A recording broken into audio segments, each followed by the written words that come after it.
Hello and welcome to WYCE's Community Close-Up. Community Close-Up is our weekly public affairs program we produce along with the Rapidian, our hyper-local news service here at the Grand Rapids Community Media Center. Every Community Close-Up program brings you a diverse perspective from community leaders and organizations throughout West Michigan. And once again, this is WYCE Station Manager Phil Tower in studio with Marie Orttenberger. Marie is Advancement Manager with the Land Conservancy of West Michigan. Just about everything we speak about is available at naturenearby.org. That's naturenearby.org. We are here with Marie in a very special year. First of all, welcome to the program. It's great to have you here. Thank you. It's great to be here. It's been a long time since we had you on the program, and we are here in a special year because it's the 50th anniversary for the Land Conservancy. Mm-hmm. Yes. Yeah, we were established in 1976 by 4 volunteers, and we've been keeping nature nearby ever since. Do you know much about the beginnings? I mean, 4 volunteers who said, even in 1976, we need to be thinking about land conservation, land preservation. Yeah, I think there was a moment in the 70s for environmentalism. I think if you think of Rachel Carson's Silent Spring, sure. Sparked a lot of interest in the movement. And actually a lot of land trusts, the model that we follow for protecting natural land is sparked during that time as well. So you'll notice in the years that preceding us and in the years after, a number of us are celebrating our 50th anniversaries, which is great. Michigan is lucky to have land trusts representing all of the counties in our state and dedicated to protecting natural land and doing it permanently. I don't know if it's a phrase or your motto or your slogan, but Nature Nearby is so easy to overlook. It is the website, naturenearby.org. But if you think about it, we are talking on the radio in the heart of downtown Grand Rapids. We're on Bridge Street.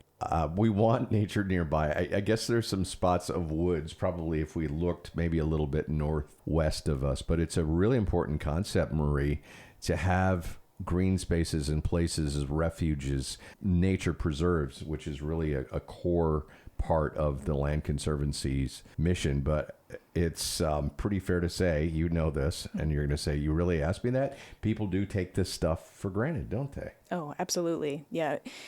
Since 2020, I think we've seen with the pandemic a lot more people expressing their interest and their value of our natural areas, at a time when we couldn't really enjoy the public spaces that we often go to. Nature was a place where we could do that. So we definitely have noticed an increased appreciation for those spaces. But you're right, in Grand Rapids, we are really lucky to have nature nearby, to have natural areas that we can access without traveling too far. And that's not true everywhere. The focus for the Land Conservancy, you talk about on your website, is in 3 primary areas: protected land, healthy habitats, and inspired people, just like the 4 people who started the Land Conservancy 50 years ago. Mm-hmm. Can you talk about the concept of protected land briefly? Because I think that's something that a lot of folks maybe might hear the term and not really fully understand what it means. Sure. So the Land Conservancy works in 3 ways to protect natural land. We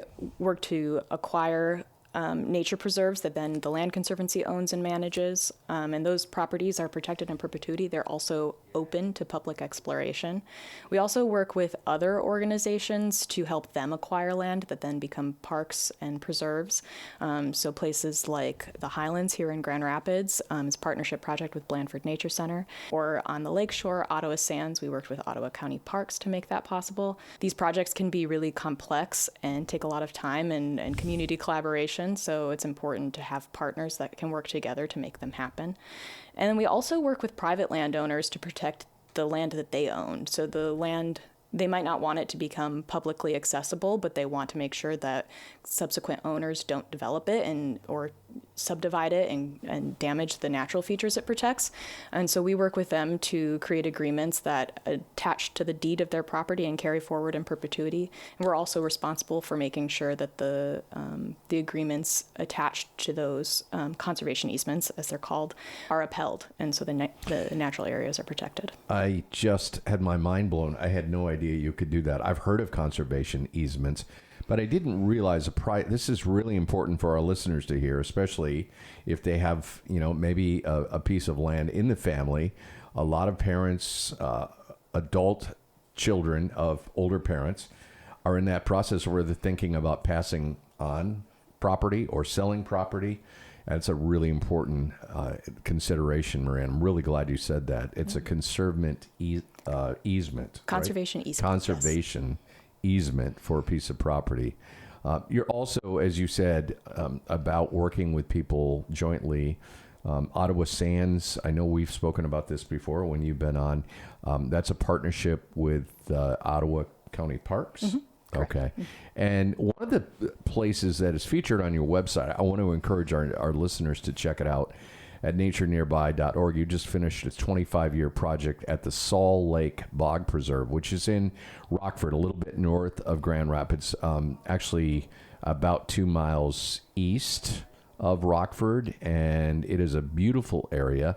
Would that be considered a healthy habitat or a preserve? How did that all come about, if you could? Sure. So the initial interest in protecting Saul Lake Bog Nature Preserve, which is the first nature preserve that the Land Conservancy ever acquired, was the bog. It's a large bog in Grand Rapids, it's a large bog in Rockford area, Grattan Township, and it's incredibly biodiverse. There are over 90 unique native plant species in that bog. Wow. Including things like carnivorous plants like pitcher plants and sundew. Carnivorous plants? Mm-hmm. Cool. Yeah. Okay. Yeah, okay. bogs are such awe-inspiring ecosystems, and it's no surprise that that space motivated people to make sure that it was protected in perpetuity. Yeah. And I want to stop you right there. What is a bog versus a swamp, or are they commonly referred to as the same thing? They are different habitats. Okay. I'm not an ecologist, so okay. I'm not going to put you on the spot here on the radio, but I think people hear bog and they might think swamp, but how would you describe it? You've been there. Yeah, so a bog is it's an acidic wetland. So they're home to really unique and resilient plant species. Sphagnum moss or peat moss is really prevalent in a bog habitat. So it is a wetland. It kind of has the appearance of being something that you could walk out onto, and in the past people have. We don't encourage that or allow that now. Yeah. But because underneath there is this really deep, it's a kettle lake, essentially, that's underneath there. So, wow. Or a kettle pond. Yeah, so it's a really unique habitat type. The plants in there are so weird and adapted to such harsh kind of living conditions that, really low oxygen environment. Yeah, they're really unique. You don't really find them elsewhere, and really important to protect for that reason. They add diversity to our communities of plants in our area, so really important. They sure are. Marie Orttenberger is with us. She's Advancement Manager with the Land Conservancy of West Michigan. We were talking about the Saul Lake Bog Preserve, which I can tell you, I looked it up on Google Maps. It is there, and it's very easy to find. It's got a boardwalk through it. And we're talking in the middle of February. It's important for people to remember it's good to get outside in the wintertime, Marie. And it's important. In fact, as this program is airing on the radio, you had one of your Saturday events. What do you call those again? The second Saturday work days. And those will happen throughout the year, correct? That's correct. Yeah, every second Saturday of every month throughout the year, we invite volunteers to help participate in the active management of the nature preserves we care for. Healthy habitats is another area of focus, maintaining and restoring health to landscapes that you work collaboratively with others, work as an organization to protect and preserve, and that's a very important thing. But we should also mention this doesn't happen without private donations, very generous people who really passionately share your mission and want to protect. So donations are always welcome. Volunteers are always welcome. The second Saturdays happen throughout the year. I bet that's a great way to bring new people into the fold. Absolutely. Our second Saturday workdays are such great ways to learn about what the Land Conservancy does, but also learn about the unique plants and species and ecosystem kind of relationships that happen in our area. So they're a great way to connect with your local natural spaces. And they spark wonder. I think everybody learns so much when they attend these events, and they're fun. It's just nice to be outside and working together with your hands. So it's a great way to start getting involved with the Land Conservancy. Well, it sure is. Again, naturenearby.org. You can learn about a second Saturday coming up whenever you are hearing this on the radio. We don't want to run out of time without talking about and mentioning that all year long in 2026, the Land Conservancy of West Michigan is celebrating its 50th anniversary. We talked about that at the beginning. Share a little insight about what will be going on throughout the year to look back on 50 impressive years.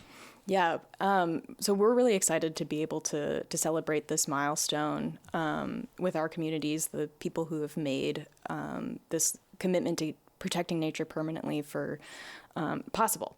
So what we're going to be doing throughout the year is hosting a series of events, basically highlighting the work that we've accomplished together. So we've got a hike, a pedal, it's a bike ride, and a paddle, a kayak trip in our different regions that we protect.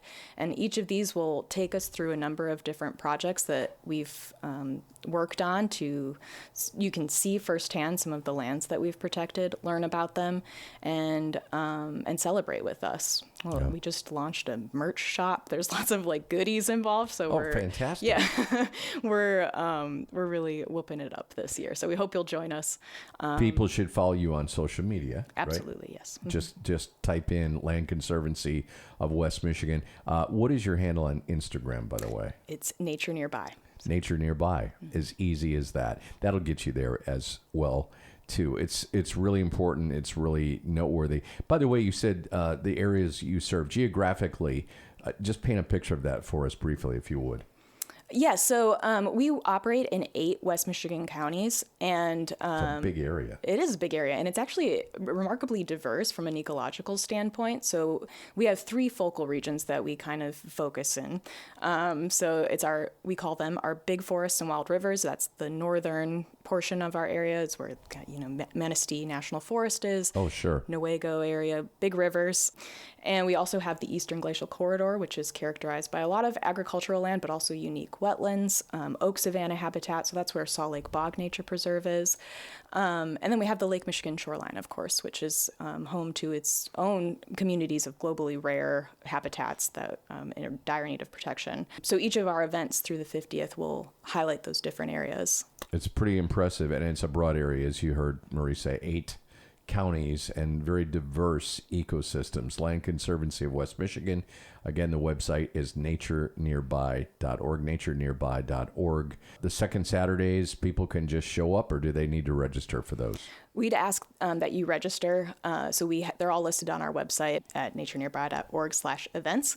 And if you click through there, you can sign up to attend. That way we know how many people are coming, and we can appropriately prepare the snacks that we're bringing. Yes, indeed. So if, wherever you are in the year, if you still are resolving to make a difference, especially with regard to land and land preservation and conserving special areas like the Saul Lake Bog Preserve, which I am excited to see. I've got to go. I lived 5 miles from there at one point, and I never knew it was there. So eyes opened, and just look around. There is nature nearby.